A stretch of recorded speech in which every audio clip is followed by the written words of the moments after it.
السلام علیکم ورحمۃ اللہ وبرکاتہ۔ بسم اللہ والحمد للہ والصلاة والسلام علی رسول اللہ وعلی آلہ وصحبہ ومن والاه اما بعد۔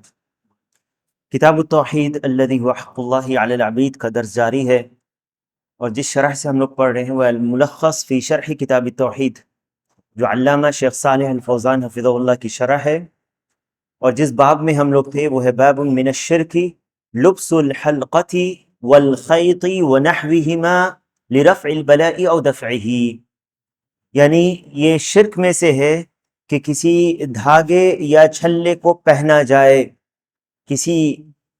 کسی بلا کو ہٹانے کے لیے یا اس کو دور رکھنے کے لیے۔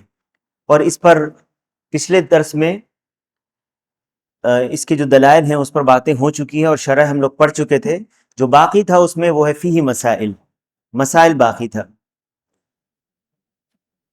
کہتے ہیں شیخ فیہ مسائل، ان احادیث اور آیات، اس آیت اور قل افرأیتم ما تدعون من دون اللہ، یہ جو آیت تھی اور باقی جو احادیث تھی اس باب میں، اس سے جو فوائد ملتے ہیں، یہ جو مسائل اخذ کیا گیا ہے۔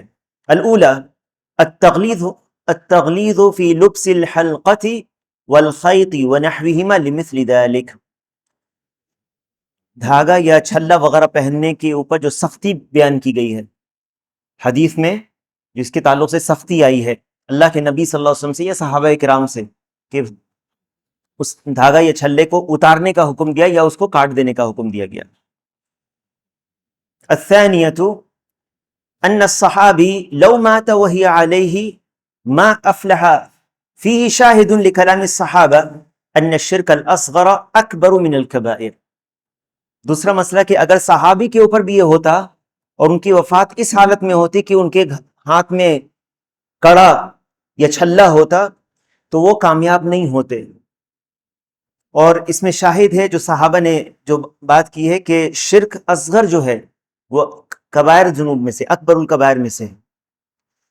الثالثۃ انہ لم یعذر بالجہالہ، اس مسئلے میں جہالت کو عذر نہیں بیان کیا گیا کہ کوئی شخص نے پہن رکھا تھا تو یہ کہا کہ چلو تم جاہل تھے اس لیے تمہارے لیے یہ بات نہیں کہی جائے گی، بلکہ یہ کہا گیا کہ اگر تمہاری موت اس حالت میں ہوگی کہ تم نے اسے پہن رکھا ہوگا تو تم کبھی کامیاب نہیں ہو سکو گے۔ الرابعۃ انها لا تنفع في العاجلہ بل تضر لقولہ لا تزیدک الا وہنا، بلکہ یہ جو چیزیں ہیں اس سے کوئی فائدہ نہیں پہنچتا، دھاگا، چھلا، کڑا، تعویذ، گنڈا، جیسے آج والے درس میں بھی آئے گا، اس سے فائدہ نہیں ہوتا بلکہ الٹا یہ نقصان پہنچاتا ہے۔ جیسے کہ روایت میں ہے یہ تمہاری اور کمزوری کو بڑھائے گی۔ انسان ان چیزوں پر اعتماد کرنے لگتا ہے جس کے اندر کوئی طاقت نہیں ہے، اور یہ نہ ہی شرعی اسباب ہیں اور نہ ہی کونی قدری اسباب ہیں۔ الخامسۃ، پانچویں بات، الانکار بالتغلیظ علی من فعل مثل ذلک، انکار کرنا سختی سے جس نے یہ کام کیا ہے یا جو ایسا کام کر رہا ہے جو شرک کا کام ہے، اس کے اوپر سختی سے اس پر انکار کرنا۔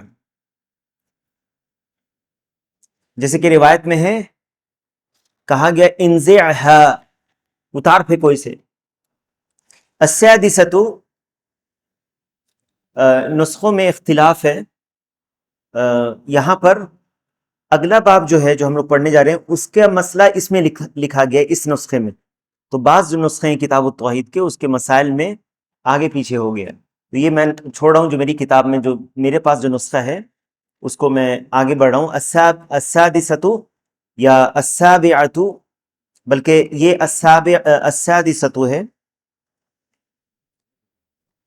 التصریح بأن من تعلق تمیمۃ فقد اشرک، بالکل صراحت کے ساتھ جو حدیث میں ہے من تعلق تمیمۃ فقد اشرک، جس نے تعویذ لٹکایا اس نے شرک کیا، حدیث ہے۔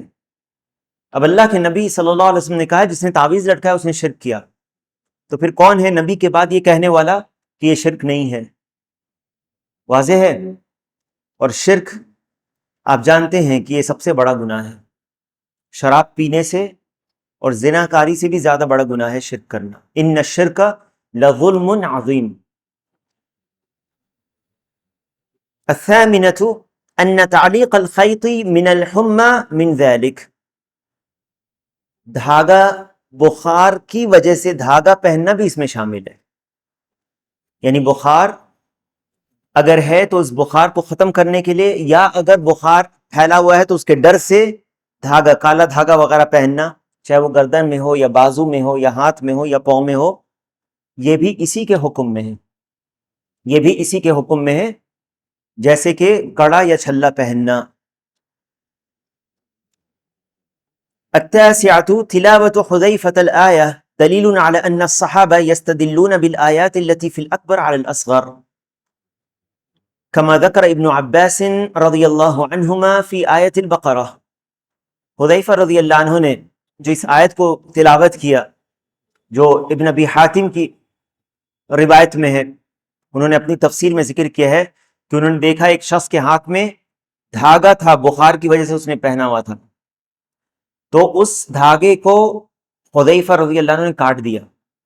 فقطعہ، یہ صحابی کا عمل ہے، دیکھو صحابی کاٹ رہے ہیں اس کو. وَتَلَا قَوْلُهُ تَعَالَى، وَقْتَلَا قَوْلَهُ تَعَالَى، اور اللہ تعالیٰ کی اس فرمان کو پڑھا، تلاوت کیا. وَمَا يُؤْمِنُ أَكْثَرُهُمْ بِاللَّهِ إِلَّا وَهُمْ مُشْرِكُونَ. یہاں پر یہ آیت شرک اکبر کے لیے آئی تھی، لیکن اسے شرک اصغر کے اوپر بیان کیا. جیسے کہ ابن عباس رضی اللہ عنہ نے، جیسے کہ ابن عباس رضی اللہ عنہما نے جو آیت سورۃ البقرہ کی آیت ہے، اس سے شرک اصغر پر شرک اکبر کی آیت کو پڑھا. کون سی آیت ہے؟ گزر چکی ہے. سورہ بقرہ کی آیت کو پڑھا ابن عباس رضی اللہ عنہ نے. وہ کون سی آیت ہے؟ اسی درس میں بیان ہو چکا.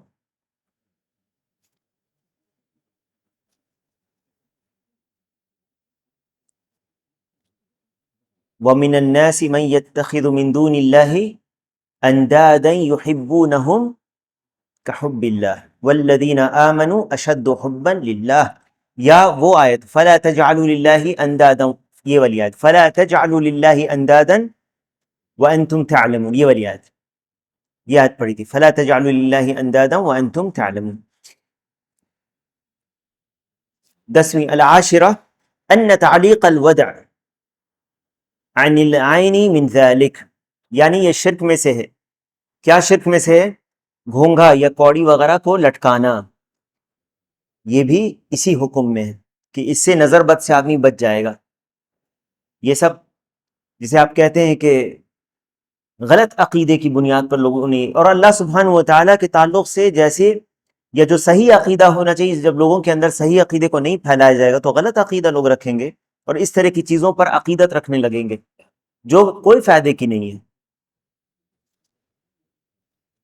الحادیۃ عشرہ، 11واں مسئلہ، الدعاء على من تعلق تمیمة ان اللہ لا يتم له ومن تعلق ودعة فلا ودع اللہ له ای ترک اللہ له. اللہ تعالیٰ کے نبی صلی اللہ علیہ وسلم کا بد دعا کرنا ایسے شخص کے لیے جس نے اس طرح کی چیزوں کو لٹکایا، اس طرح کی چیزوں کو لٹکایا کہ اللہ تعالیٰ اس کے معاملے کو پورا نہ کرے. تو کیسے کوئی شخص یہ گوارا کر سکتا ہے کہ اس کے لیے بد دعا کی جائے؟ اور فلا ودع اللہ له ای ترک اللہ له، اللہ تعالیٰ اس کے معاملے کو چھوڑ دے. اگلا باب ہے، اگلا چیپٹر، باب ما جاء فی الرقى والتمائم. رقا رقیہ کی جمع ہے، اور رقیہ کہتے ہیں جھاڑ پھونک کرنے کو، اور التمائم یہ تمیمہ کی جمع ہے، اور تمیمہ کہتے ہیں تعویذ کو، تعویذ گنڈے کو تمیمہ. اور رقا یہ رقیہ کی جمع ہے، اور رقیہ کا معنی جھاڑ پھونک کرنا. اس باب میں مصنف رحمہ اللہ نے 6 دلائل کو ذکر کیا ہے، اور یہ سب کے سب یا تو حدیث یا آثار ہیں، یہ حدیث یا آثار ہیں، اور سلف سے جو آثار ہیں وہ.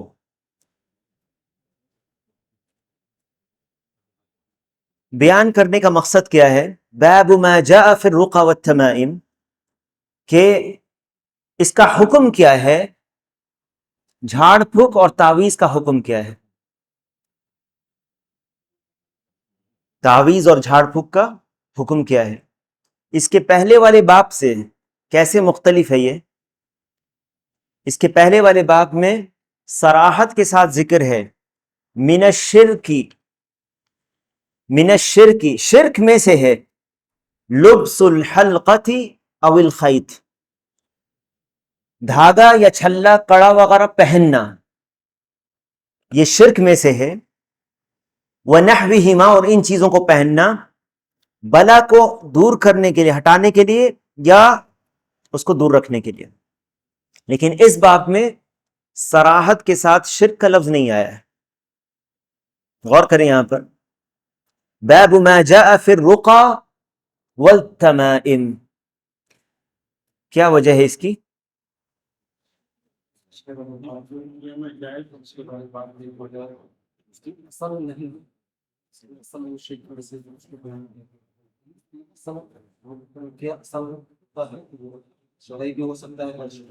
اور تعویذ، اور تعویذ میں بعض حدیث قرآن کی آیت کو بھی لوگ لٹکا سکتے ہیں جس کو شرک نہیں کہیں گے، وہ عمل سلیم۔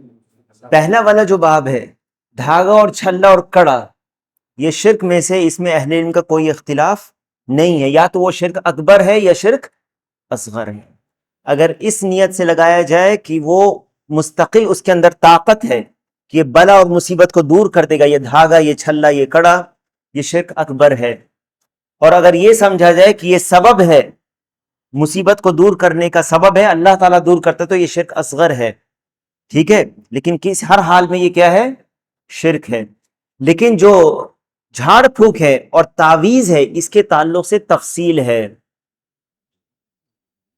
یہ کبھی شرک بھی ہو سکتا ہے اور کبھی شرک نہیں بھی ہو سکتا ہے، کبھی یہ جھاڑ پھونک مشروع بھی ہو سکتا ہے اور کبھی یہ غیر مشروع بھی ہو سکتا ہے یا شرک ہو سکتا ہے۔ اسی طرح تعویذ کے تعلق سے جتنی بھی تعویذیں ہیں جسے لٹکایا جاتا ہے یہ حرام ہے، چاہے وہ جسم پر لٹکایا جائے یا گردن میں جانور کے لٹکایا جائے۔ پھر اس میں تفصیل ہے کہ کیا یہ شرک تک پہنچتا ہے یا یہ صرف محض حرام ہے۔ یہاں پر الرقى والتمائم، رقى یعنی رقیہ، پہلی جو حدیث ہے اس میں فی الصحیح عن ابی بشیر الانصاری رضی اللہ عنہ، صحیح حدیث ہے، بخاری اور مسلم نے اس کو روایت کیا، یہ متفقن علیہ روایت ہے۔ جس روایت کو بخاری اور مسلم دونوں نے روایت کیا ہے، جس حدیث کو، اس کو متفقن علیہ کہیں گے، اور صحیحین بھی اس کو کہتے ہیں، بخاری اور مسلم۔ فی الصحیح عن ابی بشیر الانصاری، عن ابی بشیر الانصاری رضی اللہ عنہ انہ کان مع رسول اللہ صلی اللہ علیہ وسلم فی بعض اسفارہ، ابو بشیر الانصاری رضی اللہ عنہ نبی صلی اللہ علیہ وسلم کے ساتھ تھے، نبی صلی اللہ علیہ وسلم کے بعد سفر میں ان کے ساتھ تھے۔ فارسل رسولا، تو نبی صلی اللہ علیہ وسلم نے ایک شخص کو بھیجا پیغام لے کر، یہ کہنے کے لیے، یہ اعلان کرنے کے لیے، اللہ یبقین فی رقبۃ بعیر قلادۃ من وتر او قلادۃ الا قطعت، اللہ یبقین، غور سے سنو، اللہ یبقین فی رقبۃ بعیر قلادۃ من وتر او قال قلادۃ الا قطعت۔ اس حدیث میں رسول اللہ صلی اللہ علیہ وسلم نے کسی کو بھیجا یہ کہنے کے لیے، لوگوں کو پیغام دینے کے لیے، کہ کسی اونٹ کی گردن میں کوئی قلادہ وتر کا، یا کوئی قلادہ، یا یہ کہا کہ کوئی قلادہ نہ چھوڑا جائے مگر اسے کاٹ دیا جائے۔ قلادۃ من وتر، وتر کہا جاتا ہے کہ یہ کمان کے اندر جو رسی ہوتی ہے جس میں تیر ڈال کے کھینچتے ہیں، تیر کو کمان میں ڈالتے ہیں اور رسی کو کھینچتے ہیں، یہ جو رسی ہوتی ہے یہ وتر ہے، اور یہ مختلف چیزوں سے بنائی جاتی تھی، جس میں ایک نسیں بھی ہوتی تھی جانور کی جس کو سکھا کر وہ وتر بناتے تھے۔ یہ جو وتر ہے اس کو لوگ استعمال کرتے تھے، تیر جسے تیر لگایا جاتا ہے اس کو استعمال کرتے تھے، اونٹ کے گردنوں میں ڈالتے تھے نظر بد سے بچنے کے لیے، بچانے کے لیے اس اونٹ کو، یا کسی بھی طرح کا قلادہ، کسی بھی طرح کا قلادہ جو نظر بد سے بچنے کے لیے لگایا جائے گردن میں پٹا، اس کو کاٹنے کے لیے یہ پیغام بھیجا۔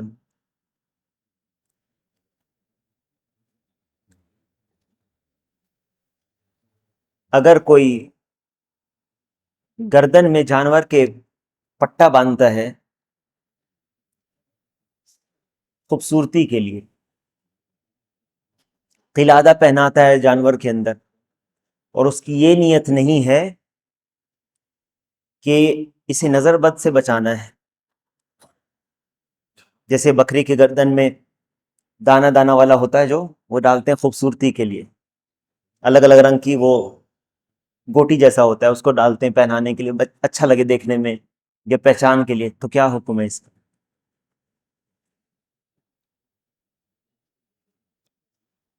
نظر بد سے بچانے کے لیے نہیں، لیکن یہ اس لیے ڈالا جا رہا ہے کہ یہ اچھا لگتا ہے دیکھنے میں، خوبصورتی کے لیے، یا پہچان ہو کہ یہ میرا جانور ہے۔ کیا حکم ہے اس پر؟ کیا ہوگا؟ بدعت ہو گئی؟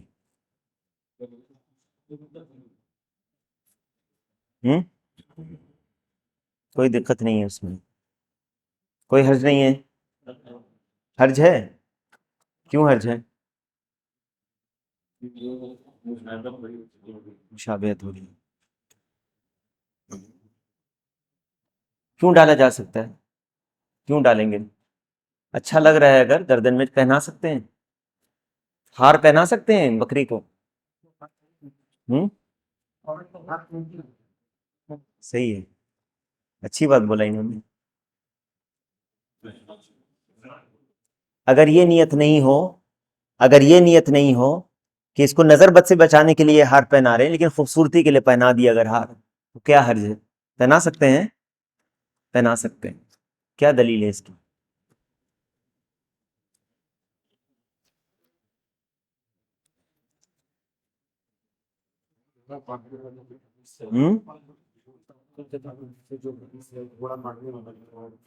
کیا باندھنے والا؟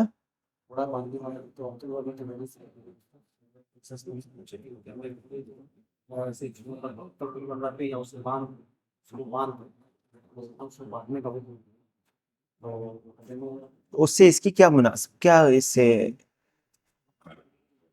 نہیں، اس لیے باندھا جا رہا ہے کہ وہ دیکھنے میں اچھا لگے گا، اور میرا جانور جو ہے سب سفید، بکرے میں میرا جانور یہ والا جو ہے نا گلے میں ہار اس کا ایسا ہے، اس نیت سے ڈالا جا رہا ہے۔ کیا؟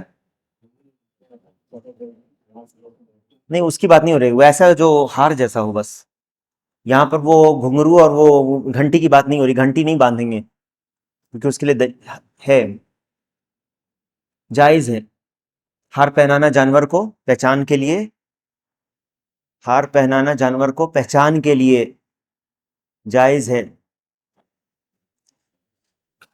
کیا دلیل ہے اس کی؟ یہاں پہ کیوں نہیں کہیں گے کہ مشابہت؟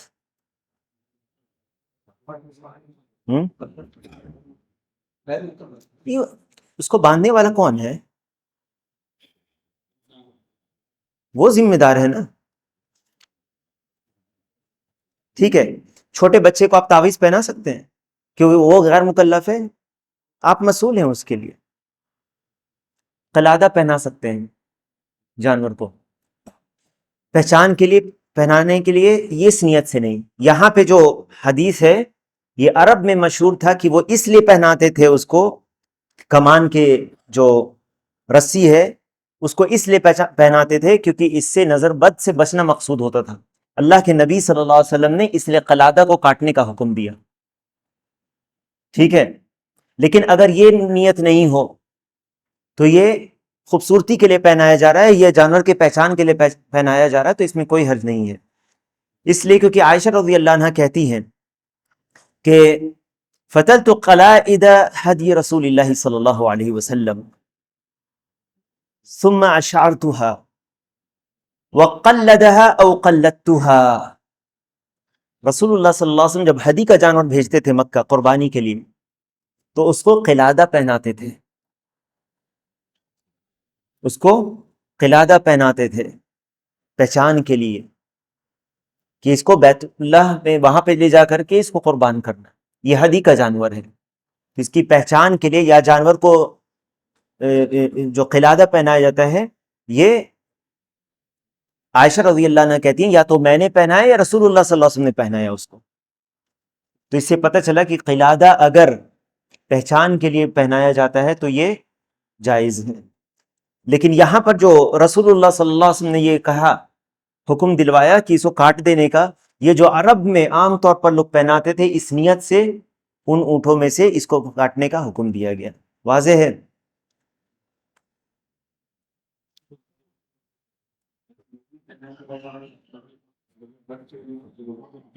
بالکل وہ جائز نہیں ہوگا. اگر آپ نے ہار اور بوٹی پہنا ہے اس وجہ سے کہ اس سے نظر نہیں لگے گی, تب تو پھر یہ اسی کے حکم میں آ جائے گا. ٹھیک ہے, تو یہاں پر نبی صلی اللہ علیہ وسلم نے اسے کاٹنے کا حکم دیا. جب کاٹنے کا حکم دیا تو یہ بتاتا ہے کہ یہ جائز نہیں ہے.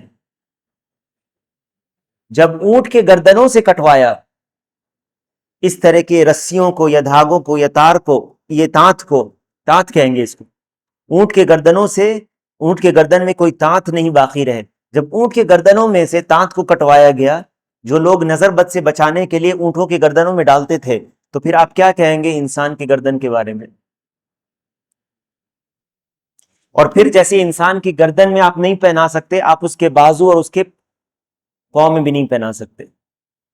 واضح ہے؟ یہاں پر 3 چیزوں کا ذکر ملتا ہے, بلکہ آگے آ رہی ہے وہ بات. اچھا, اس باب میں 3 چیزوں کا ذکر آئے گا. قلادہ کے تعلق سے آپ نے سمجھ لیا کہ کیا ہے وہ چیز. اب اس کی مناسبت کیا ہے کتاب التوحید سے؟ انه استمرار في ذکر الاشیاء التي تخل بعقیدۃ التوحید من الرقى والتمائم الشرکیہ. پہلے کا جو باب تھا اسی کا یہ سمجھو کہ ایک طرح سے اسی کو آگے بڑھایا جا رہا ہے کہ کب یہ, وعلیکم السلام, یہ جھاڑ پھونک یا تعویذ گنڈے, یہ شرکیہ تعویذ گنڈے کے تعلق سے بیان ہو رہا ہے, کیونکہ یہ لا الہ الا اللہ اور توحید کے عقیدے کے خلاف ہے. ما جاء فی الرقى والتمائم ای من النہی عما لا يجوز منها. اب اس میں حکم ہے اس کا کہ تعویذ اور جو جھاڑ پھونک ہے اس کا حکم کیا ہے؟ منع ہے. اس میں تفصیل ہے. کیا تفصیل ہے اس کے تعلق سے؟ کیا تفصیل ہے؟ پہلی چیز کہ رقیہ جسے آپ کہتے ہیں رقیہ شرعیہ, اور رقیہ کی 2 قسمیں آگے آئیں گا. وہ آگے ابن مسعود رضی اللہ عنہ حدیث میں اس کی تفصیل آ جائے گی. کہتے ہیں فی الصحیح ای فی الصحیحین عن ابی بشیر و صحابی. ابو بشیر الانصاری کون ہیں؟ یہ صحابی ہیں. انہوں نے غزوہ خندق میں حصہ لیا. شہد غزوۃ الخندق ومات بعد 60 ہجری کے بعد ان کی وفات ہوئی. قلادہ کس کو کہتے ہیں؟ کیونکہ حدیث میں کیا ہے؟ اللہ یبقین فی رقبۃ بعیر قلادہ, کہ کسی اونٹ کے گردن میں تانت کو نہ چھوڑا جائے, یعنی اسے کاٹ دیا جائے. یہ جو قلادہ ہے ما یعلق فی رقبۃ البعیر وغیرہ, اونٹ وغیرہ کے گردن میں جو لٹکایا جاتا تھا. من وتر, وتر اوتار اس کی جمع ہے, اوتار القوس, اوتار القوس ابھی میں نے بتایا کمان کا جو رسی ہوتی ہے. او قلادۃ شک من الراوی هل القلادۃ مقیدہ بکونها من وتر او مطلقۃ من الوتر وغیرہ. یہ راوی کی طرف سے شک ہے کہ کیا یہ قلادہ مقید ہے، یعنی یہ کیا وتر کے ہی بارے میں یا الگ سے کوئی چیز ہے. یہاں پر جو روایت ہے میں نے پڑھا تھا، آپ لوگوں نے غور کیا اس کو؟ میں نے اس روایت کو جو پڑھا تھا آپ لوگوں نے غور کیا؟ کیسے پڑھا تھا؟ اس کو کیسے پڑھیں گے؟ اللہ یبقین فی رقبۃ بعیر قلادۃ من وتر او قال قلادۃ الا قطعت.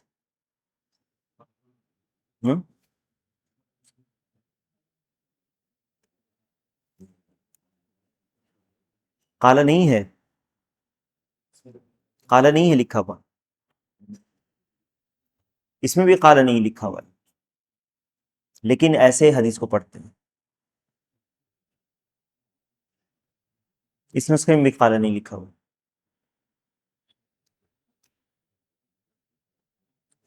یہ جو او قال یہ راوی کی طرف سے شک ہے، ٹھیک ہے، تو اس کو اسی طرح پڑھیں گے. المعنى الاجمالی للحدیث، اس حدیث کا اجمالی معنی کیا ہے؟ ان النبی صلی اللہ علیہ وسلم بعث فی بعض اسفارہ من ینادی فی الناس. نبی صلی اللہ علیہ وسلم نے اپنے بعض سفر میں کسی کو بھیجا اس چیز کو لوگوں تک پہنچانے کے لیے، خبر دینے کے لیے، بازالۃ القلائد التی فی رقاب الابل، کہ وہ قلادہ یا پٹا جو لوگوں نے گردن میں ڈال رکھا ہے اونٹوں کے، اور یہ ابھی بیان ہو چکا، جو معروف تھا عربوں میں، وہ کمان کی جو تار دھاگا ہے یا جو تانت ہے، اس کو ڈالتے تھے اونٹوں کی گردن میں. جو کمان کی تیر کے ساتھ جو کمان ہوتی ہے، کمان کی جو تانت ہے اس کو ڈالتے تھے اونٹ کی گردن میں تاکہ نظر بد سے اونٹ کو بچایا جائے. تو اس تانت کو کاٹنے کا حکم دیا، کیونکہ یہ معروف تھا عرب میں کہ یہ کیوں باندھتے ہیں، اس لیے باندھتے ہیں کیونکہ نظر بد سے بچایا جائے. اور اگر وہ اس مقصد سے نہیں ہے، قلادہ کسی اور چیز کا ہار پہنایا جا رہا ہے پہچان کے لیے، تو وہ اس حکم میں نہیں ہے، کیونکہ نبی صلی اللہ علیہ وسلم نے ہدی کے جانور میں قلادہ ڈالا اور ہار ڈال کر بھیجا اس کو، جیسے کہ بیان ہوا شروع میں.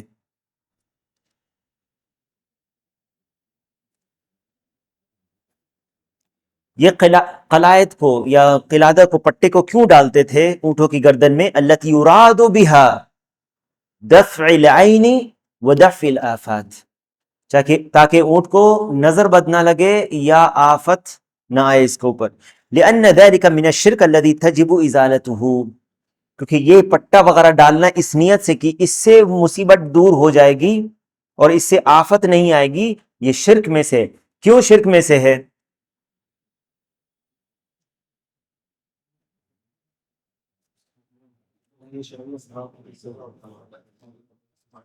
وہ تو ٹھیک ہے، لیکن کیوں شرک میں سے ہے؟ کیونکہ نقصان کو دور کرنا اور نفع کو پہنچانا یہ کس کے اختیار میں ہے؟ اللہ تعالیٰ کے اختیار میں. وَإِن يَمْسَسْكَ اللَّهُ بِضُرٍّ فَلَا كَاشِفَ لَهُ إِلَّا هُوَ، آگے کے باب میں آئے گا یہ، ٹھیک ہے. اللہ کے سوا کوئی نفع اور نقصان کو، کوئی بھی نفع کو نہیں پہنچا سکتا اور نقصان کو دور نہیں کر سکتا اللہ کے حکم کے بغیر، اور اللہ ہی تعالیٰ نفع پہنچانے والا ہے، ٹھیک ہے.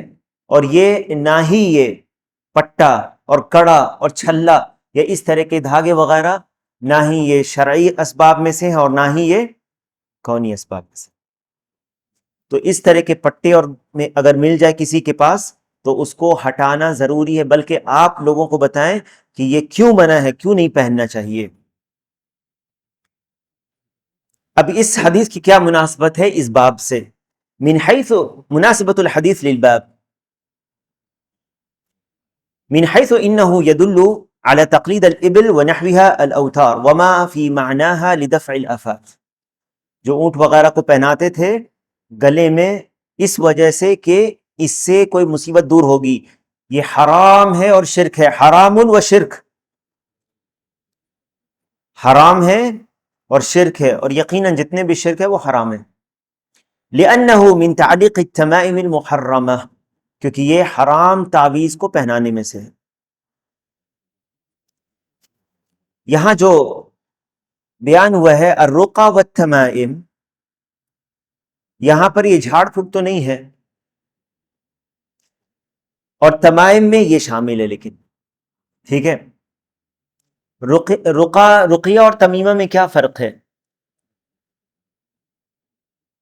رقیہ اور تعویذ میں کیا فرق ہے؟ دونوں میں ایک چیز مشترک ہے، مشترک یعنی کامن، اور ایک فرق ہے. غلط کو دور کرنے کے لیے دونوں کا مقصد یہ ہوتا ہے کہ ایک طرح سے کسی چیز کی پناہ لی جاتی ہے، یا کسی چیز کی وجہ سے کسی بلا کو دور کرنے کے مقصد سے استعمال کیا جاتا ہے اس کو، یا کسی مصیبت یا تکلیف کو دور کرنے کے مقصد سے استعمال کیا جاتا ہے. جو رقیہ ہے وہ ملفوظہ ہوتے ہیں، زبان سے پڑھتے ہیں، وہ زبان سے پڑھتے ہیں. اور جو تمائم ہے، تعویذ گنڈے، یہ لٹکائے جاتے ہیں. ٹھیک ہے، اور یہ بیان ہو چکا کہ جو لٹکانے والی جتنی بھی چیزیں ہیں، چاہے وہ تعویذ کی شکل میں ہو، دھاگے کی شکل میں ہو، یہ حرام ہے. اور رقیہ جو جھاڑ پھونک کرنے کی بات ہے، اس میں تفصیل ہے، اس میں تفصیل ہے.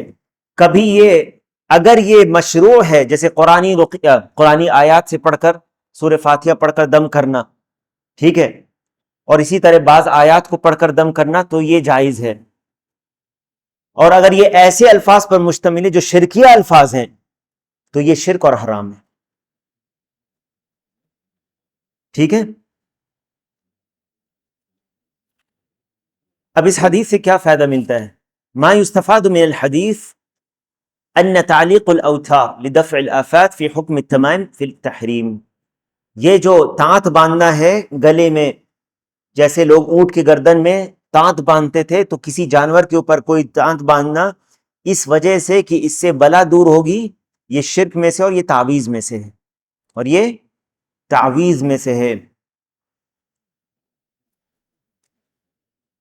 ازالۃ المنکر، منکر جب آپ دیکھیں تو اس کو ہٹانے کی کوشش کریں. اگر آپ اپنے ہاتھ سے ہٹا سکتے ہیں تو اپنے ہاتھ سے ہٹائیں. جہاں پر ہاتھ سے نہیں ہٹا سکتے وہاں پر اپنے زبان سے بتائیں اور اس سمجھائیں. جس نے بھی یہ چیزیں پہن رکھی ہے اسے آپ بتائیں کہ یہ جائز نہیں ہے، اور اللہ کے نبی صلی اللہ علیہ وسلم نے یہ کہا ہے، اور اللہ تعالیٰ کا یہ فرمان، اور رسول صلی اللہ علیہ وسلم کا یہ فرمان ہے. تو یہ وہ خود اتار دے گا، اگر اس کا ایمان صحیح ہے وہ اتار دے گا. لیکن جہاں تک ہو سکتا ہے آپ اسے سمجھائیں. تیسری بات، تبلیغ الناس ما یصون عقیدتہم، لوگوں کو اس بات کا پیغام پہنچانا جن سے ان کے عقیدے کی حفاظت ہو. آپ نے جب اس کو یہ بتایا، اس کے عقیدے کی ایک طرح سے حفاظت ہوتی ہے، کیونکہ اس کو آپ نے صحیح بات بتائی، اور صحیح بات پر آپ لے آئے اس کو. اگر وہ اس سے عقیدت رکھتا اور یہ سمجھتا کہ اس کی یہ نفع و نقصان کا اختیار رکھتا ہے، اور ایسی ہی حالت میں اس کی موت ہو جاتی، تو کیا وہ توحید پر اس کی موت ہوتی؟ تو اس طرح سے عقیدے کی حفاظت ہوتی ہے. آپ کسی کو بتاتے ہیں صحیح بات اور وہ اس کو اختیار کر لیتا ہے، تو اس سے وہ اپنے عقیدے کو بھی صحیح کر لیتا ہے، اس کی حفاظت کرتا ہے. اگلی حدیث ہے عن ابن مسعود رضی اللہ عنہ قال سمعت رسول اللہ صلی اللہ علیہ وسلم یقول ان الرقى والتمائم والتولة شرک.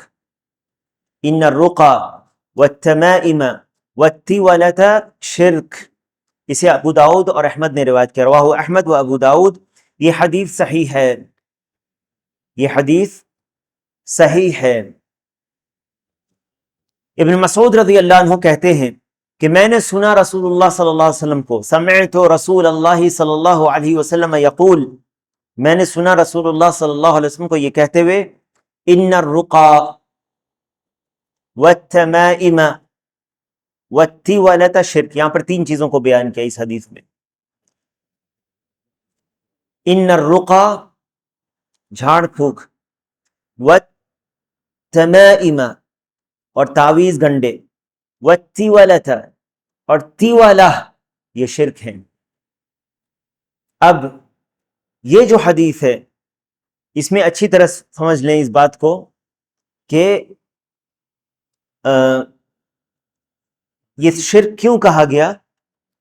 اسے شرک اس لیے کہا گیا کیونکہ اس زمانے میں یہ جو چیزیں استعمال ہوتی تھی جو معروف تھی لوگوں کے بیچ میں، وہ شرکیہ طور پر لوگ استعمال کرتے تھے. جیسے بعض جھاڑ پھونک کے جو الفاظ استعمال کرتے تھے اس میں شرک کی آمیزش ہوتی تھی، یا جو تعویذ گنڈے لٹکاتے تھے وہ شرکیہ ہوتے تھے. اور اسی طرح سے تیولا یہ ایک قسم کا جادو ہے، اور اس میں دھاگا یا کاغذ میں عورت مرد کے درمیان محبت پیدا کرنے کے لیے کچھ عمل کر کے دیا جاتا ہے تاکہ شوہر بیوی کے بیچ میں محبت پیدا ہو جائے. اس کو کہتے ہیں التیولا. یہ شرک کب ہوگا؟ التیولا، التیولا یہ جو ہے یہ شرک ہے. التیولا وہ چیزیں جو ایک قسم کا جادو ہے جسے کر کے لوگ شوہر بیوی میں محبت پیدا کرنے کی کوشش کرتے ہیں. یہ وہ عمل ہے یا جو چیزیں کی جاتی ہیں، یہ دھاگا وغیرہ جو کرتے ہیں لوگ، یہ شرک ہے، تیولا شرک ہے. اب آتے ہیں تمائم پر یا رقیہ پر آتے ہیں. پہلے رقیہ پر آتے ہیں. رقیہ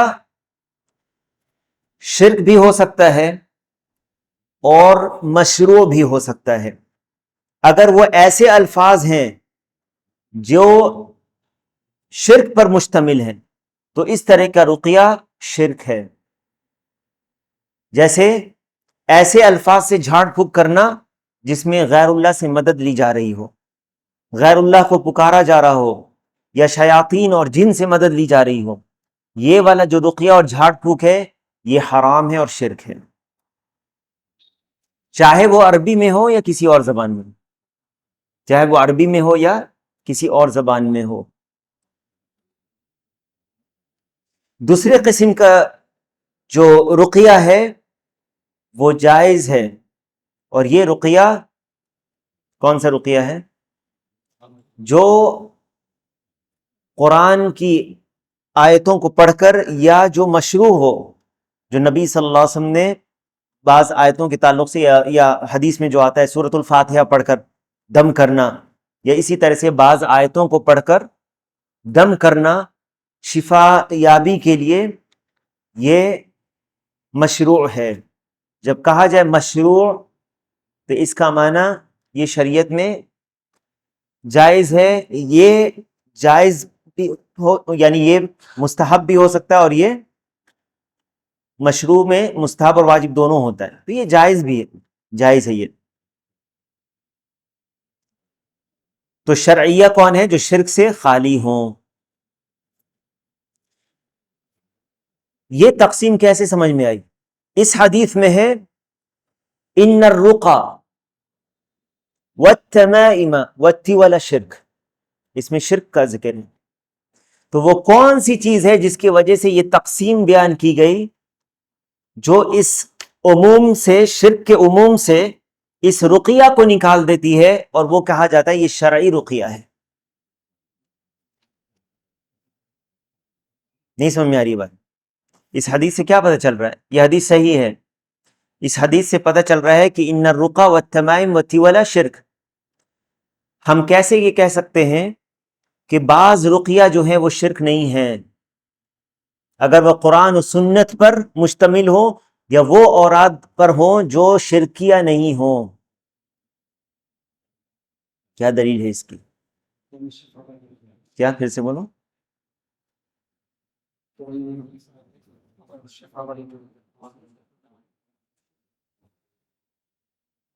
کیا؟ پھر سے بولو. نہیں سنائی دیا، کس کے بولو.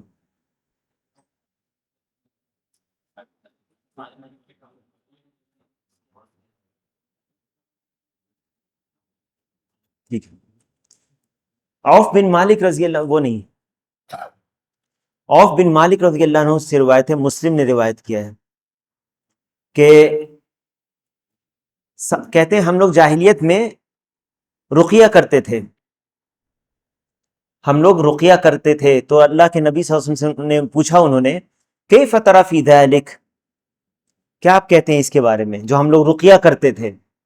کون پوچھتا ہے؟ عوف بن مالک رضی اللہ عنہ کی حدیث ہے یہاں پہ، جو صارف ہے، جو عموم ہے نا یہاں پر، یہ چیزیں شرک ہے، تو ہم کیسے کہہ رہے ہیں کہ رقیہ بعض جو ہے وہ شرک نہیں ہوتے؟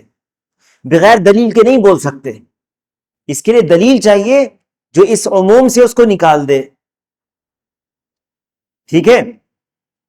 عام ہے نا حدیث کہ جو رقیہ ہے، تعویذ گنڈے ہیں اور تیوالا شرک ہے، تو چلو تیوالا شرک ہے، بیان ہو چکا، لیکن رقیہ اس حدیث میں ہے کہ وہ شرک ہے، لیکن یہ کیسے کہا جاتا ہے کہ بعض رقیہ شرک نہیں ہے؟ تو عوف بن مالک رضی اللہ عنہ کی روایت ہے مسلم میں، پوچھتے ہیں اللہ کے رسول ہم جاہلیت میں جھاڑ پھونک کیا کرتے تھے، آپ کیا کہتے ہیں اس کے بارے میں؟ تو اللہ کے نبی صلی اللہ علیہ وسلم نے فرمایا اعرضوا علی رقاکم لا بأس بالرقا ما لم یکن فیہ شرک، مجھے اپنا رقیہ سناؤ، ایسے رقیہ میں کوئی حرج نہیں جب تک اس میں شرک نہ ہو، ایسے رقیہ میں حرج نہیں جس میں شرک نہ ہو۔ تو یہ پتہ چلا کہ بعض رقیہ جس میں شرک نہیں ہوتا ہے وہ جائز ہے، اور جس میں شرک ہے وہ ناجائز ہے، واضح ہے؟ اگر کوئی شخص رقیہ میں قرآنی آیات کو نہیں پڑھتا اور احادیث نہیں پڑھتا، بلکہ اپنے الفاظ سے کچھ پڑھ کر رقیہ کرتا ہے جس میں شرک نہ ہو، یا اللہ سے دعا کر کر کے رقیہ کر رہا ہے جس میں شرک نہ ہو، تو کیا وہ جائز ہوگا؟ وہ جائز ہوگا اس حدیث کی وجہ سے۔ پھر کوئی یہ کہہ سکتا ہے کہ جب یہ قرآن و سنت پر نہیں تو کیسے آپ اس کو جائز کہتے ہیں؟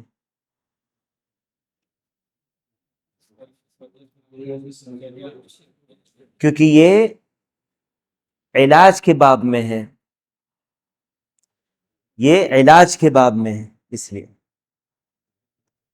جیسے علاج کے باب میں تجربے سے بعض آیتیں پڑھنا، سورہ فاتحہ پڑھنا یا بعض آیتوں کو پڑھ کر، سحر کی آیتوں کو پڑھ کر دم کرنا، ہر آیت کے بارے میں دلیل نہیں ہے، سحر کی آیتوں کے بارے میں نہیں ہے کہ حدیث میں یہ چیز ہے، یہ سحر کی آیتیں ہیں، اسے پڑھ کر دم کیا کرو، ایسا نہیں ہے حدیث میں۔ بعض اہل علم نے جمع کیا ہے ان آیتوں کو اور وہ تجربے سے پتہ چلتا ہے، تو یہ شفا کے باب میں، اور علاج کرانا اصل کیا ہے؟ مباح ہے، واضح ہے؟ اور عوف بن مالک رضی اللہ عنہ کی جو روایت ہے اس سے پتہ چلتا ہے کہ اعرضوا علی رقاکم، اپنے رقیہ مجھ پر پیش کرو، سناؤ، کوئی حرج نہیں ایسے رقیہ میں جس میں شرک نہ ہو۔ تو اگر مثال کے طور پر کوئی بندہ ہے، آپ اللہ سے دعا کر رہے ہیں، ایک تو دلائل سے ثابت ہے اللہم رب الناس اذہب البأس، یا آپ کہتے ہیں اللہم اشف اشف عبدک، یا اس طرح کے آپ کچھ الفاظ استعمال کرتے ہیں کہ اللہ اس بندے کو تو شفا دے دے، اس کی بیماری کو اچھا کر دے، اللہ اس کو بیماری سے دور کر دے، کوئی حرج نہیں ہے اس میں۔ جی، یہ کہنا کہ اے اللہ تو شافی ہے، اے اللہ اللہم انت شافی، انت شافی، اے اللہ تو شافی، شفا یابی تیرے اختیار میں، تو اس طرح سے کہنا اور رقیہ کرنا۔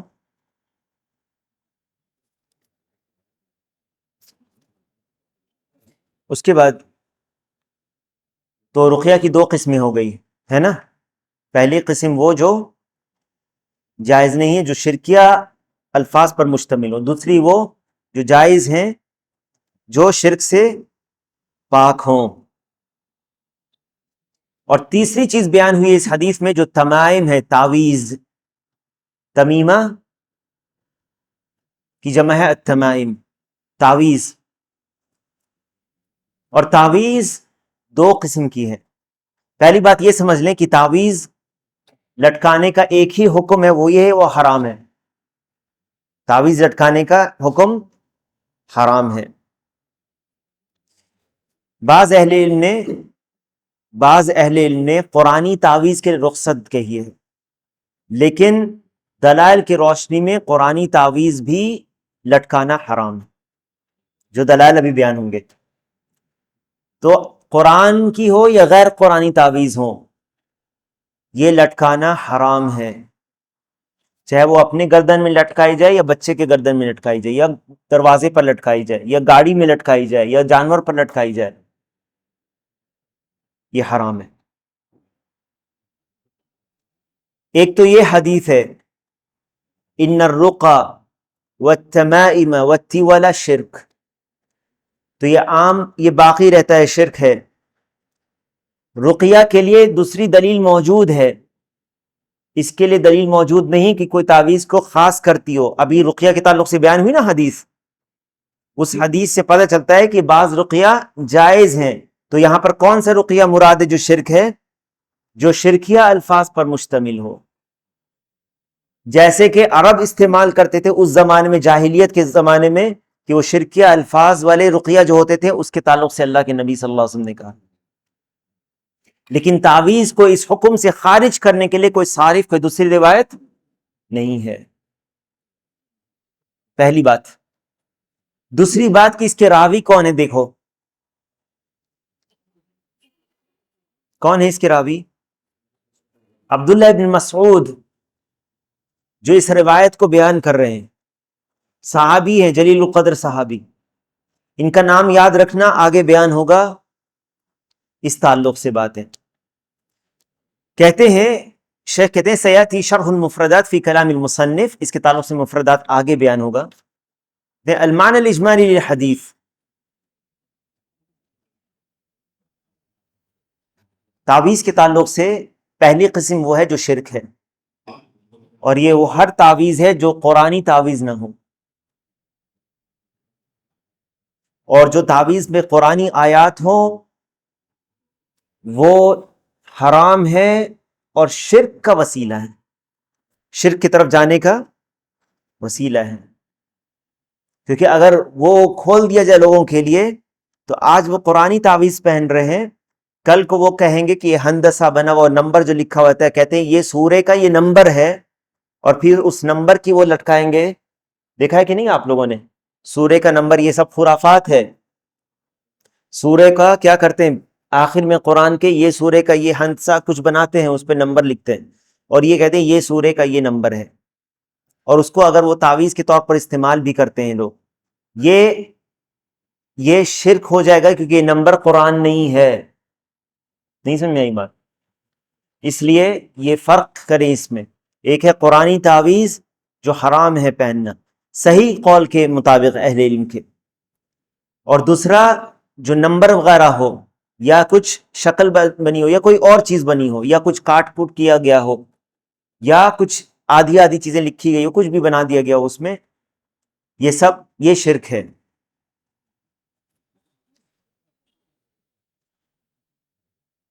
تو حرام تعویذ کون ہے؟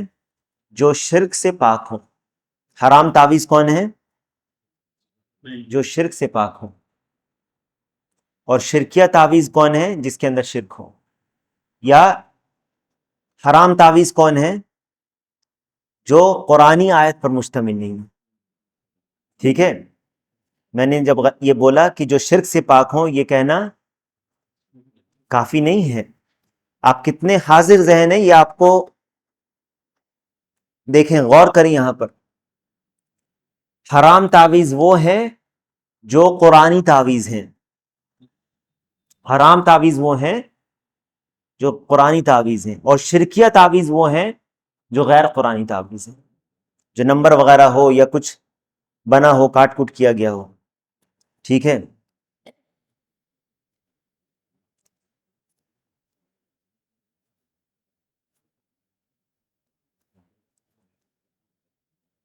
شیخ کہتے ہیں کہ اس کا اجمالی معنی یہ ہے ان رسول صلی اللہ علیہ وسلم، اور شرک بھی ہے تو بھی حرام ہی ہے، یعنی حکم بتائے کہ حرام میں دونوں آ جاتا ہے، لیکن ایک ہے شرکیہ، ایک غیر شرکیہ تعویذ ہے، لیکن وہ غیر شرکیہ کو یہ نہ سمجھے کہ جب یہ شرک نہیں ہے تو جیسے رقیہ غیر شرکیہ ہوتے تو وہ جائز ہے، ویسے تعویذ کا معاملہ نہیں ہے، واضح ہے یہ بات، رقیہ اگر شرک نہیں ہے تو وہ جائز ہے، شرک اور بدعت نہیں ہے تو جائز ہے، بدعت یعنی ایسے الفاظ نہ ہو جس میں بدعت ہو، وہ جائز ہے، لیکن اگر وہ تعویذ غیر قرآنی ہے وہ شرک ہے، اور قرآنی تعویذ حرام ہے، جائز نہیں ہے اس کو پہننا۔ شیخ کہتے ہیں کہ ان الرسول صلی اللہ علیہ وسلم یخبر ان استعمال هذه الاشیاء لقصد دفع المضار وجلب المصالح من عند غیر اللہ شرک باللہ، اللہ کے رسول صلی اللہ علیہ وسلم نے یہ خبر دی ہے کہ ان چیزوں کو پہننا، استعمال کرنا نقصان کو دور کرنے کے لیے یا فائدہ کو حاصل کرنے کے لیے غیر اللہ سے یہ شرک ہے، اللہ کے ساتھ شرک ہے، لأنه لا يملك دفع الضر وجلب الخیر، کیونکہ وہ اختیار نہیں رکھتے نقصان ہٹانے کا یا خیر پہنچانے کا، الا اللہ سبحانہ، سوائے اللہ کے کوئی اختیار نہیں رکھتا۔ وهذا الخبر معناه النہی عن هذا الفعل، اس میں جب رسول اللہ صلی اللہ علیہ وسلم نے یہ خبر دی ہے کہ یہ شرک ہے تو کیا معنی ہے؟ اس سے منع کیا جا رہا ہے اس کام سے۔ مناسبت الحدیث للباب، اس حدیث کی مناسبت کیا ہے باب سے؟ ان فیہ بیان ان استعمال هذه الاشیاء المذکورہ شرک یخل بالتوحید، اس میں یہ بیان ہے کہ ان چیزوں کو استعمال کرنا یہ شرک ہے جو توحید کے مخالف ہے، یہ توحید کے خلاف ہے، یا توحید کے جو ہے یہ اس کے نفی کرتی ہے۔ ما یستفاد من الحدیث، اس حدیث سے کیا فائدہ ملتا ہے؟ الحث علی صیانۃ العقیدۃ عما یخل بها وان کان یتعاطاہ کثیر من الناس، لوگوں کے عقیدے کی حفاظت کرنا۔ لوگوں کو عقیدے کی حفاظت کیسے ہوگی؟ جب ان کو آپ بتائیں گے کہ یہ چیزیں شرک ہیں، گرچہ بہت سارے لوگ ان کاموں کو کرتے ہیں۔ تحریم استعمال هذه الاشیاء المذکورہ فیہ، ان چیزوں کا استعمال کرنا حرام ہے، اور تفصیل آ چکی ہے اس کی کس طرح سے کب یہ حرام ہوگا۔ رقیہ جو شرکیہ رقیہ ہیں، اور باقی چیزیں حرام ہیں جیسے تعویذ اور تیولہ۔ ان هذه الثلاث المذکورہ شرک من غیر استثناء، یہ تینوں چیزیں حرام ہیں، شرک ہیں، من غیر استثناء کیوں کہا؟ ابھی کیا بیان ہوا تھا؟ استعمال کرتے تھے، بارک اللہ فیک، یعنی عرب جس معنی میں استعمال کرتے تھے اس میں کوئی استثناء نہیں تھا، کوئی ایکسپشن نہیں تھا، ٹھیک ہے۔ جو استثناء بیان کیا گیا رقیہ کے تعلق سے وہ دلائل کے روشنی میں بیان کیا گیا، تو اصل میں جو حدیث ہے وہ ان لوگوں کے لیے جو عرب جس طرح سے اسے استعمال کرتے تھے اس میں کوئی استثناء نہیں ہے۔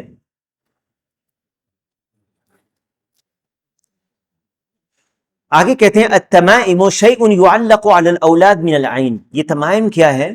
اس کی جمع ہے تمیمہ، کی جمع ہے التمائم، یہ وہ چیزیں ہیں جو لٹکائی جاتی ہیں بچوں کے گردنوں میں نظر بد سے بچنے کے لیے، نظر بد سے بچانے کے لیے۔ لیکن اذا کان المعلق من القرآن، لیکن اگر یہ لٹکائی ہوئی چیزیں قرآن سے ہیں، فرخص فیہ بعض السلف، بعض سلف نے اس کی رخصت بیان کی ہے، بعض سلف نے اس کی رخصت کا یا رخصت کہا کہ یہ قرآن لٹکایا جا سکتا ہے، کیسے؟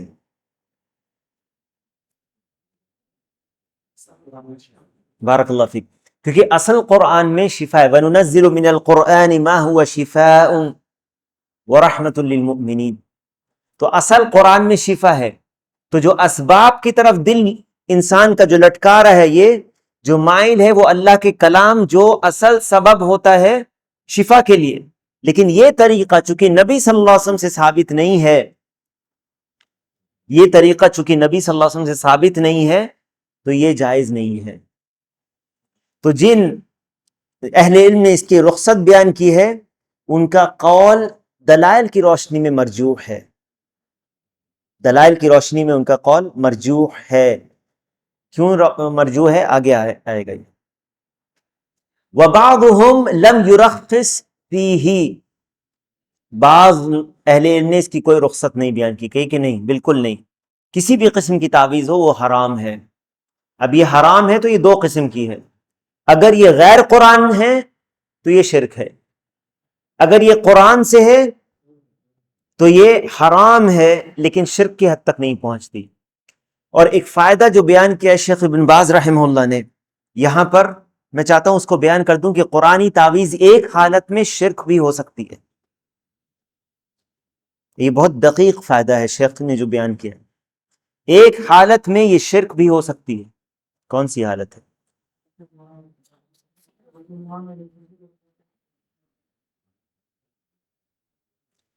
قرآن کو آپ استعمال کرتے ہیں، رقیہ کرتے ہیں تو قرآن کی آیات کو پڑھتے ہیں کہ اللہ تعالیٰ اس کے ذریعے شفا یابی دے گا، اس میں شفا ہے، آپ سبب اختیار کرتے ہیں۔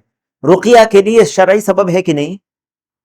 یہ شرعی سبب ہے، لیکن تعویذ کے لیے دلیل نہیں ہے نا، تعویذ کے لیے دلیل نہیں ہے۔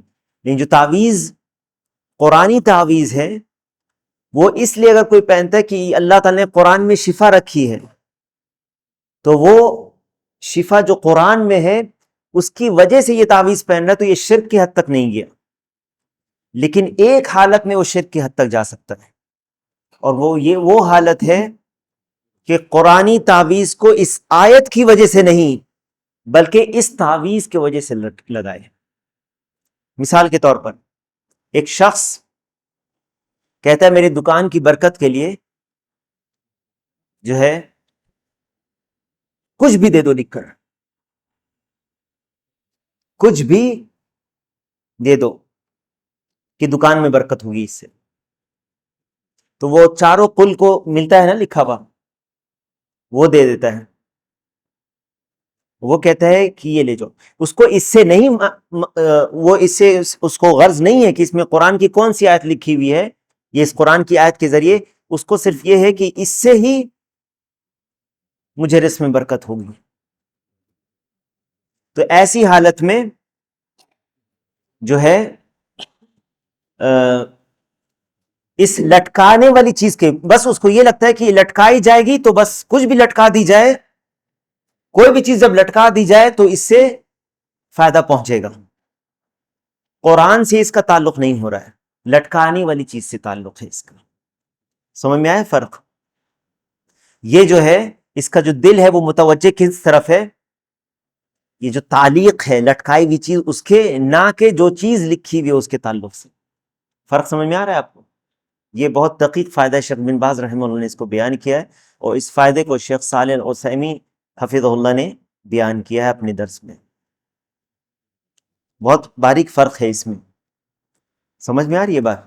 تو قرآنی تعویذ اس وقت جب آپ یہ سمجھتے کہ بس کچھ لٹکا دی جائے تو اس سے برکت ہے، تو لٹکانے سے آپ برکت سمجھ رہے ہیں، نہ کہ اس آیت کی وجہ سے آپ اس میں،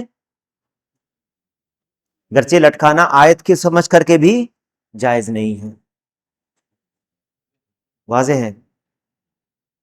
اور پھر بعض اہل علم یہ بھی کہتے ہیں کہ جب آپ یہ کہیں گے کہ تعویذ کو لٹکانے کی بات جب آئے گی، قرآنی تعویذ تو ایک تو اس کی دلیل نہیں ملتی ہے، اور قرآن شفا ہے، قرآن شفا ہے، وَنُنَزِّلُ مِنَ الْقُرْآنِ مَا هُوَ شِفَاءٌ، اب شفا ہے قرآن، اللہ کے نبی صلی اللہ علیہ وسلم نے اس قرآن کے ذریعے رقیہ کی اجازت دیا، یا آپ نے اس چیز پر جب ابو سعید خدری رضی اللہ عنہ والی جو حدیث ہے جسے مسلم نے روایت کیا ہے کہ قبیلے کے سردار کو سانپ کے بچھو نے ڈس لیا تھا، تو انہوں نے رقیہ جو کیا تھا یہ قرآن سورۃ الفاتحہ پڑھ کر، تو اللہ کے نبی صلی اللہ علیہ وسلم نے اس پر ان کو منع نہیں کیا۔ اس سے کیا پتہ چلا؟ جائز ہے، جائز ہے۔ تو سنت سے اس کی دلیل مل رہی ہے یا نہیں مل رہی ہے؟ سنت سے دلیل مل رہی ہے کہ قرآن کو اس طرح سے استعمال کیا جا سکتا ہے شفا یابی کے لیے، کہ آپ اس قرآن کی آیت کو پڑھ کر رقیہ کریں۔ اور اعرضوا علی رقاکم لا بأس فی الرقا ما لم یکن شرکن، اس حدیث سے پتہ چلا کہ کوئی بھی چیز جب تک شرک نہیں ہو آپ اس سے حدیث بھی اس میں شامل ہو جاتی ہے کہ بعض احادیث کو پڑھ کر جو شفا والی ہے، جیسے اللہم رب الناس اذهب البأس اشف انت الشافی لا شفاء الا شفاؤک، یہ پڑھ کر رقیہ کریں گے تو کیا ہے؟ یہ جائز ہے۔ لیکن قرآن کو تعویذ کے طور پر لکھنے کے لیے کوئی دلیل نہیں ہے، اور اس طرح سے استعمال کرنے کے لیے کوئی دلیل نہیں ہے۔ اگر یہ شفا اس طرح سے حاصل کرنا ہوتا تو نبی صلی اللہ علیہ وسلم نے جس طرح سے رقیہ کرنے کے لیے قرآن کو پڑھنے کے تعلق سے اجازت دی ہے، یا ان رقیہ کی اجازت دی ہے جس میں شرک نہیں ہو، تعویذ کے تعلق سے بھی یہ بتا سکتے تھے کہ نہیں، لیکن آپ صلی اللہ علیہ وسلم نے نہیں بتایا۔ اس سے کیا پتہ چلا کہ جو تعویذ کے عمومی طور پر جو دلائل ہیں اس میں یہ شامل ہے کہ تعویذ کسی بھی طرح کا جائز نہیں ہے، اور اس کو قیاس رقیہ پر نہیں کیا جا سکتا۔ واضح ہے؟ ٹھیک ہے۔ کہتے ہیں کہ بعض سلف نے اس کی رخصت دی ہے، وَيَجْعَلُهُ مِنَ الْمَنْهِ عَنْهُ، اور بعض سلف نے اس کی رخصت نہیں دی ہے، بعض سلف نے اس کی رخصت نہیں دی ہے۔ وَيَجْعَلُهُ مِنَ الْمَنْهِ عَنْهُ، اور اسے منع کیا ہے، جس سے منع کیا گیا ہے اس میں قرآنی تعویذ بھی ہیں۔ منہم ابن مسعود، جنہوں نے منع کیا ہے ان میں کون ہے؟ ابن مسعود ہیں رضی اللہ عنہ۔ کوئی کہہ سکتا ہے کہ ابن مسعود رضی اللہ عنہ صحابی ہیں، یہ ایک صحابہ کے قول ہے اور دوسرے سلف کا بھی قول ہے۔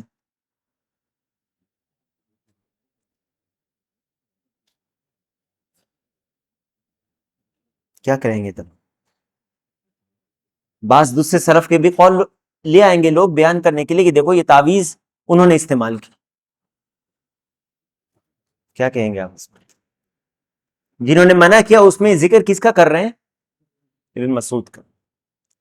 کیا ضرورت ہے ابن مسعود رضی اللہ عنہ کا نام ذکر کرنے کی؟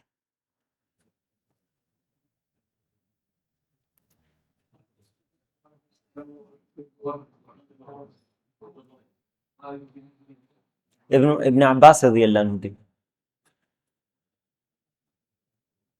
کون جواب دے سکتا ہے اس کا؟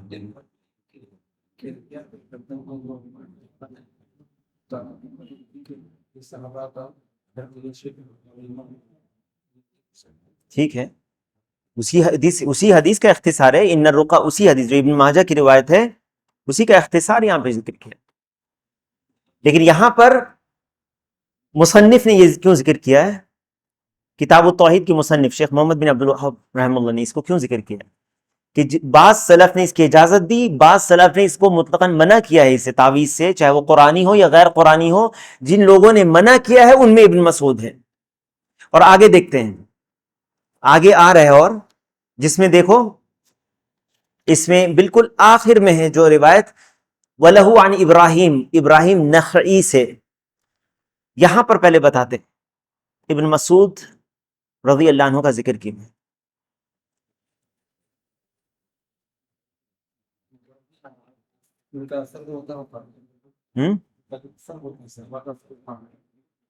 صحابہ کے آثار ہیں، بہت سارے آثار ہیں، اگر کسی کوئی لے آتا ہے کسی دوسرے صحابی کا اثر۔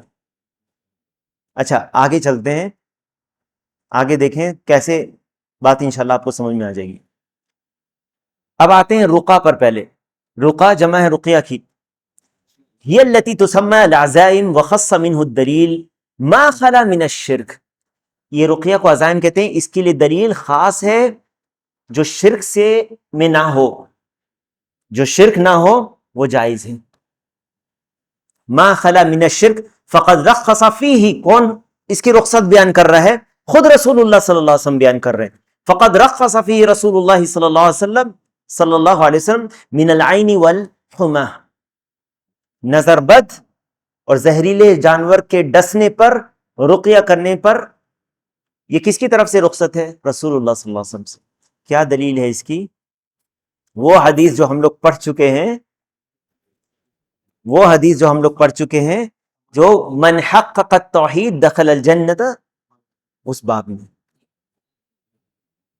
ٹھیک ہے؟ تو اس میں دلیل ملتی ہے آپ کے لیے، لیکن تعویذ کے لیے کوئی دلیل مل رہی ہے؟ نہیں مل رہی ہے، کوئی صارف نہیں ہے، کوئی دوسری دلیل نہیں ہے۔ والتیولۃ، شیء یصنعونہ یزعمون انہ یحبب المرأة الی زوجہا والرجل الی امرأتہ. یہ والا وہ چیز ہے جو لوگ کرتے تھے، بعض اعمال سمجھتے تھے یہ عورت کو اس کے شوہر سے محبت ڈال دے گی یا شوہر کو بیوی سے محبت پیدا کرنے کے لیے، اور یہ جادو کی قسم میں سے، اور یہ حرام ہے. کیا اس کے ذکر کے لیے کوئی استعمال وہ آگے آئے گا، باب النشرہ میں آئے گا. اس کی شرح میں شیخ کہتے ہیں یعلق علی الاولاد، یعنی بچوں کے گردن میں لٹکائی جاتی تھی، من العین، نظر بد کو دور کرنے کے لیے، یا نظر بد لگ گئی ہے تو یا نظر بد کو دور کرنے کے لیے. العزائم جمع عزیمہ، قیل ہی آیات من القرآن تقرأ علی ذوی العاہات او تقرأ فی ماء ویسقاہ المریض. پانی پر دم کرنا یا کسی چیز زعفران وغیرہ سے لکھ کر آیتوں کو پانی میں گھول کر پلانا جائز ہے، جائز ہے.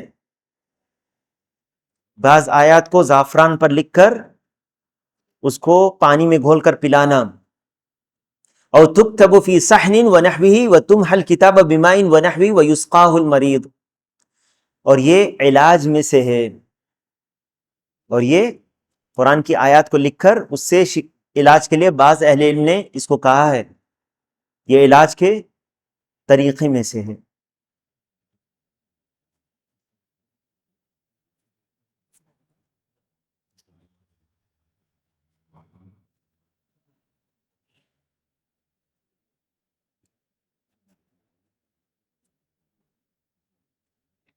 اس کے بعد کہتے ہیں تو یہ جو لکھی جائے گی وہ قرآن کی آیتیں ہی ہوتی ہیں، یہ قرآن کی آیات ہوتی ہیں، ٹھیک ہے.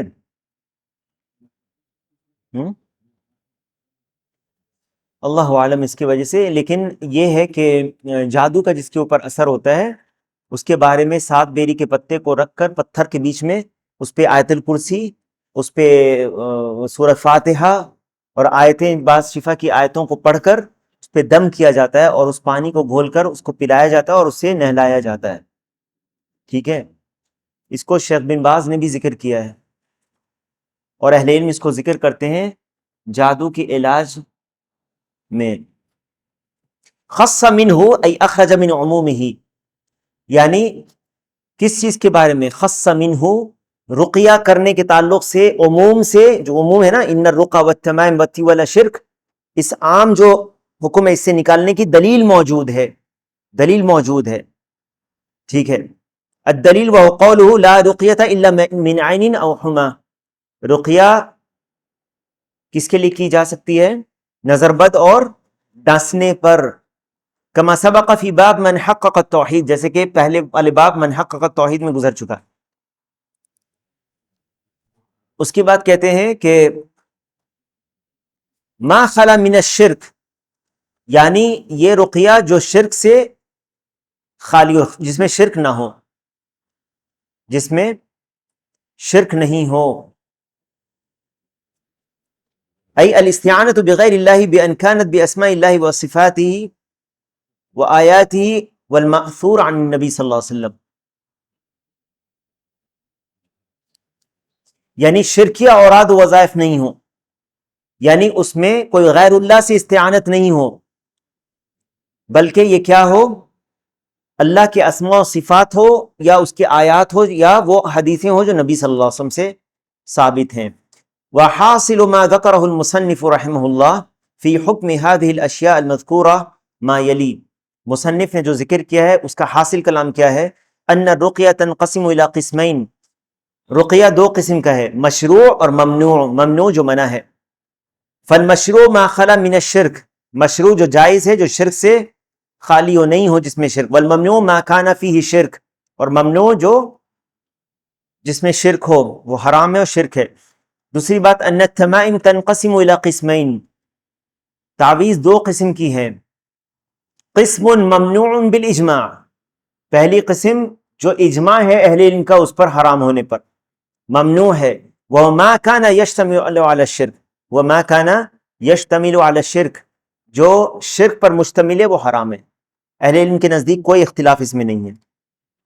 وقسم مختلف فیہ، دوسری قسم جس میں اختلاف ہے اہل علم کا، وہو ما کان من القرآن، جو قرآن سے ہو، جو قرآن سے ہو، قیل انہ جائز، یہ کہا گیا، بعض اہل علم نے کہا کہ یہ جائز ہے، وقیل انہ ممنوع، اور بعض اہل علم نے کہا، یہ بھی کہا گیا کہ یہ منع ہے۔ والصحیح، شیخ اب صحیح قول بیان کرتے ہیں، انہ ممنوع، یہ ممنوع ہے، منع ہے، قرآنی تعویذ بھی ممنوع ہے، حرام ہے، سدا للذریعہ، راستے کو روکنے کے لیے، یعنی شرک تک پہنچنے کے راستے کو روکنے کے لیے۔ یہ سد الذرائع یہ بہت اہم چیز ہے، شرک تک پہنچنے والے راستے کو بھی روک دینے کے لیے۔ وصیانۃ للقرآن، اور قرآن کو بے حرمتی سے بچانے کے لیے۔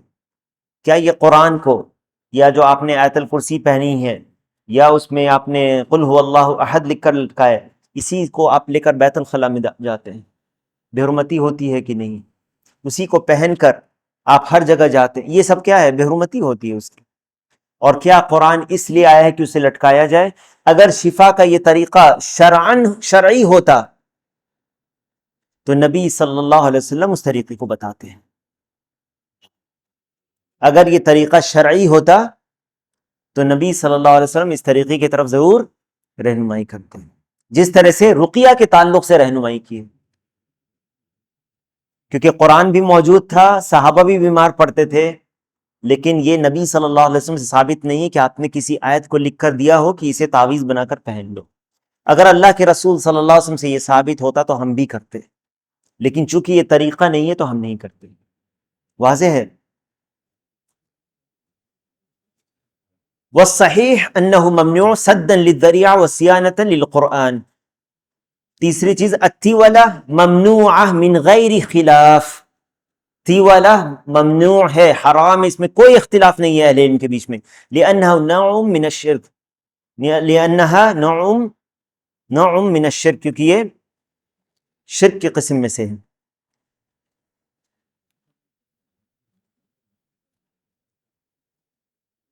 کچھ سمجھ میں آیا؟ اگلی حدیث، عن عبداللہ ابن عکیم مرفوعا من تعلق شیئا وکل الیہ، رواہ احمد والترمذی۔ عبداللہ ابن عکیم روایت کرتے ہیں مرفوعا، جب یہ لکھا رہے مرفوعا تو کیا مراد ہے اس سے؟ کہ یہ صحابی رسول اللہ صلی اللہ علیہ وسلم سے روایت کر رہے ہیں۔ وما اضیف للنبی المرفوع، جو نبی صلی اللہ علیہ وسلم کی طرف جس کی نسبت کی جائے وہ مرفوع حدیث ہوتی ہے۔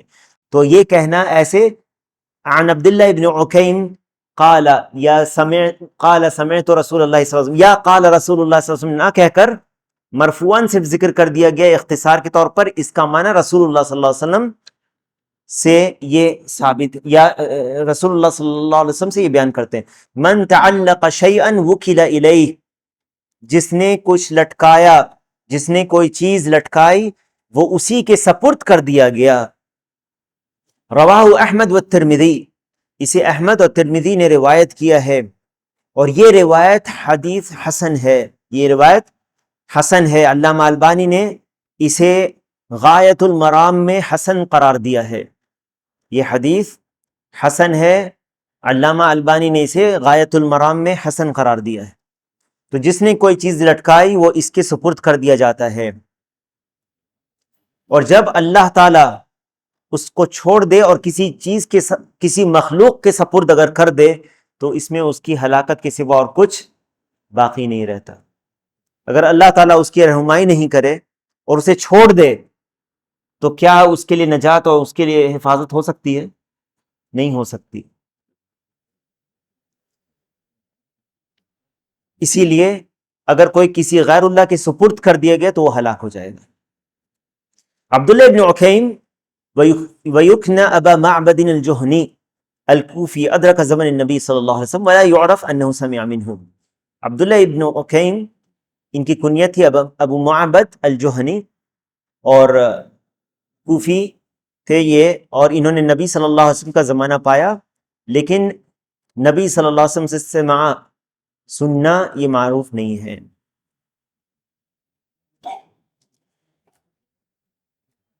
مرفوعا ای الی النبی صلی اللہ علیہ وسلم، یعنی وہ نبی صلی اللہ علیہ وسلم سے روایت کر رہے ہیں.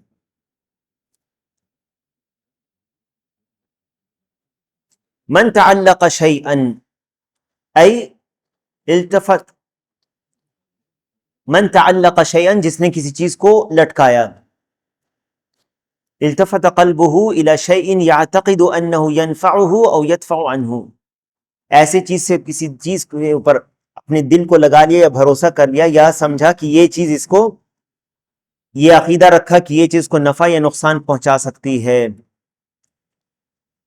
وکل الیہ ای وکلہ اللہ الی ذلک الشیء الذی تعلقہ من دونہ وخذلہ، اللہ کو چھوڑ کر جس چیز پر اس نے بھروسہ کر لیا اسی کا سپرد کر دیا جائے گا اور اللہ تعالیٰ اسے چھوڑ دے گا، اور اللہ تعالیٰ جسے چھوڑ دے اس کے لیے ہلاکت ہے. نعوذ باللہ من الخذلان. اس کا اجمالی معنی کیا ہے حدیث کا؟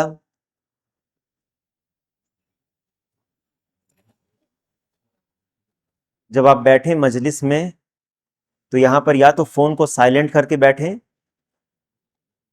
یا فون کو بند کر کے بیٹھیں.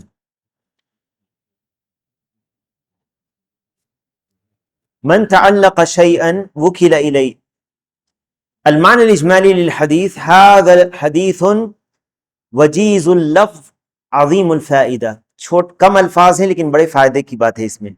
يخبر فيه النبي صلى الله عليه وسلم، يخبر فيه النبي صلى الله عليه وسلم أن من التفت بقلبه أو فعله أو بهما جميعا إلى شيء يرجو منه النفع أو دفع الضر وكله الله إلى ذلك الشيء الذي تعلقه.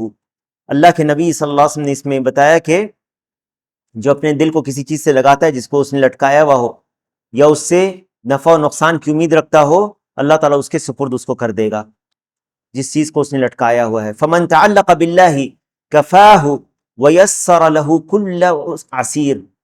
اس کے برخلاف جو اللہ کے اوپر بھروسہ کرتا ہے، اللہ سے اپنا تعلق اپنے دل کو لگاتا ہے، اللہ تعالیٰ اس کے لیے کافی ہوتا ہے اور اس کو ہر مشکل سے نجات دلاتا ہے. وکلہ اللہ الی ذلک الغیر ومن تعلق بغیرہ، اور جو اللہ کو چھوڑ کر کسی غیر اللہ کے اوپر یہ اپنے دل کو لگائے، تعلق رکھے اس سے، دلی تعلق، نفع و نقصان کے، نفع پہنچانے کا اور نقصان دور کرنے کا، چاہے وہ تعویذ ہو یا انسان ہی کیوں نہ ہو، چاہے وہ انسان ہی کیوں نہ ہو، اللہ تعالیٰ اس کے سپرد کر دے گا، کیونکہ آپ نے اس سے پوری آس لگائی ہوئی ہے جو غیر اللہ ہے. اللہ کو آپ نے بالکل چھوڑ کر کے اس کے اوپر پورا اعتماد اور بھروسہ کر لیا ہے.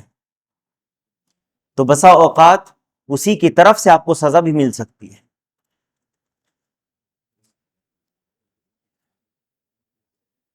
اس کی مناسبت کیا ہے اس باب سے؟ ان فیہ النہی والتحذیر من التعلق علی غیر اللہ فی جلب المنافع و دفع المضار.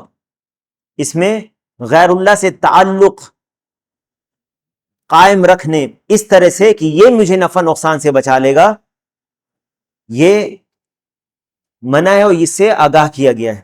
ما یستفاد من الحدیث، اس حدیث سے کیا فائدہ ملتا ہے؟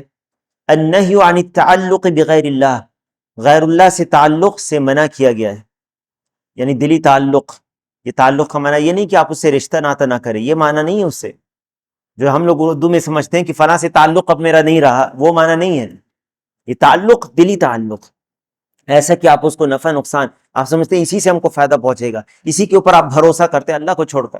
بسا اوقات آپ کسی شخص سے ایسا تعلق جوڑتے ہیں کہ اللہ تعالیٰ کے رضا و ناراضگی کا خیال رکھے بغیر اس کو آپ خوش کرنا چاہتے ہیں، اور اللہ تعالیٰ اس بات پر قادر ہے کہ اس شخص کے دل کو آپ کے خلاف موڑ دے اور اسی کے ذریعے آپ کو سزا پہنچائے. ہے نا ایسا؟ چاہے وہ انسان ہو یا کچھ بھی ہو. کتنے لوگ ہیں جو کہتے ہیں ہمیں بھروسہ ہے، فلاں چیز پر بھروسہ ہے، پورا مجھے اعتماد ہے کہ یہ جو فیصلہ آئے گا وہ ہم قبول کریں گے، فلاں جو ہے ہمیں اس پر پورا بھروسہ ہے، اپنی سسٹم پر اور اپنے اس پر. یہ تعلق ہے. ما یستفاد من الحدیث، یہ ہو گیا النہی عن التعلق بغیر اللہ. وجوب التعلق باللہ فی جمیع الامور. اس کے برعکس جب یہ منع ہے غیر اللہ سے اپنا تعلق، دلی تعلق گہرائی کے ساتھ اس کو ربط رکھنا، تو کیا ہے اس کا برعکس؟ اللہ سے تعلق جوڑنا یہ واجب ہے، اللہ سے تعلق رکھنا یہ واجب ہے۔ تیسری بات بیان مضرۃ الشرک وسوء عاقبتہ، شرک کا نقصان، اس کی جو عاقبت ہے، اس کی کتنی برا ہوتا ہے، اللہ تعالیٰ اس کے حوالے کر دے گا تو کیا ٹھکانہ تمہارا کوئی ہوگا؟ نہیں ہو سکتا۔ ان الجزاء من جنس العمل، جیسا کرو گے ویسا بھرو گے۔ تم نے کس سے تعلق جوڑا ہے؟ غیر اللہ سے، اسی سے تم نفع نقصان چاہو، اسی کے حوالے تم کو اگر کر دیا جائے پھر تمہارا کیا ہوگا؟ الخامس ان نتیجۃ العمل ترجع الى العامل خیرا او شرا، عمل کا جو نتیجہ ہے وہ عامل کی طرف پلٹتا ہے۔ تم نے اگر اچھا عمل کیا ہے اچھا ہوئے گا، نہیں تو نتیجہ تم نے برا کیا برا ہوگا۔ اللہ تعالیٰ ہم سب کو علم نافع اور عمل صالح کی توفیق عطا فرمائے۔ اللہ تعالیٰ ہم سب کی کوتاہیوں کو، گناہوں کو درگزر فرمائے۔